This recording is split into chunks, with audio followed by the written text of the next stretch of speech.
Welcome to video 9 of the Lead Guitar Quick Start series. In this lesson, I'm going to give you some tips for building your own guitar solos. And these tips are going to be important because the last thing you want is for your solos to sound like you're just practicing through a scale or an exercise. If you're just jumping into the series on this lesson for the first time, I'd really recommend that you go back to the first lesson in this series and complete all of them, because a lot of the foundational stuff we're going to be using is covered throughout all of those lessons. In this lesson, we're going to be covering concepts like phrasing, repeating themes, leaving space, building your solos dynamically, and playing over simple chord changes too. The first thing I want to talk to you about is phrasing. Now, it's often good to structure your solos kind of like you're talking to someone.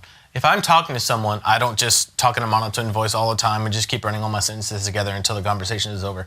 Like, that doesn't make much of any sense. That's the equivalent of playing a guitar solo, just playing up and down a scale without stopping, right? What you do when you talk to somebody is you leave pauses. You have inflections in your voice and rest times where you wait. And that's the same thing with your guitar solos. If you stop here and there and have inflections go up and down, it makes your solo a lot more interesting. The next thing I want to talk to you about is repeating a theme throughout your solo. You're not always going to want to do this, but sometimes it's nice to have a little recurring theme that can kind of tie your solo together and make it more cohesive. What this also does naturally is it kind of helps your phrasing that we just talked about. It gives you a space for pauses when you repeat a little theme like this. You'll see what I'm talking about in the solo that we're going to learn in the next lesson. There's a repeating theme that's really obvious that gives the solo a nice overall sound. One thing that's kind of hard for us guitar players to do is leave space in between notes. A lot of times we just want to be able to play through a scale or a fast lick just because we've been working on it. But sometimes in your solos you're going to want to leave space just to keep the listener engaged and keep them tied into what you're playing. So in the solo that we're going to be learning, there's a little theme stated, like I said, and there's a little space where you're not playing anything. And then you're going to restate that theme again.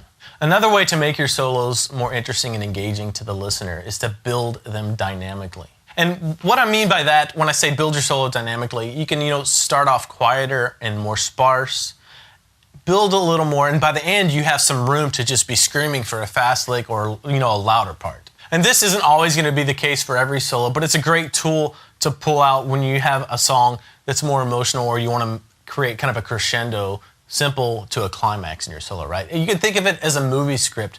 Movies generally don't stay up all the time. Even the best action movies have lulls, peaks and valleys in them in a plot. So it starts off slow and maybe gets a little bit more exciting, and then there's a climax and a resolution. The next tip I want to give you is to start playing over the chord changes. And by that, I mean you need to adjust the notes or scales that you're playing to fit over the chords that are happening in the song that you're playing over. So in the case of the solo we're going to learn in the next lesson, the two chords in the jam track that we have are G and an E minor. What we're going to do is adjust our scales or our note choices to fit over the G chord when it's playing. So we're going to use G major scales and G major pentatonic scales. And when the E minor chord comes around, we're going to switch to an E minor pentatonic scale. That's a really simple example, but it's an awesome way to start thinking about actually choosing your notes instead of just playing through random scales. So those are just a few useful tips in general for soloing that are going to come in handy throughout your guitar career, especially in the next lesson where I'm going to teach you the solo that I've written out that applies everything that we've learned up to this point. And of course, these tips won't apply to every solo, but they are a good starting point to help you make your solos a bit more musical instead of sounding like you're just playing through scales. So in the next lesson, we're going to learn a solo that I've written out for you, your first guitar solo, so be excited for that. If you have any questions about these concepts that I talked about in this lesson, leave them below and I'll get back to you. You can also email me, Nate@guitarsystem.com. See ya.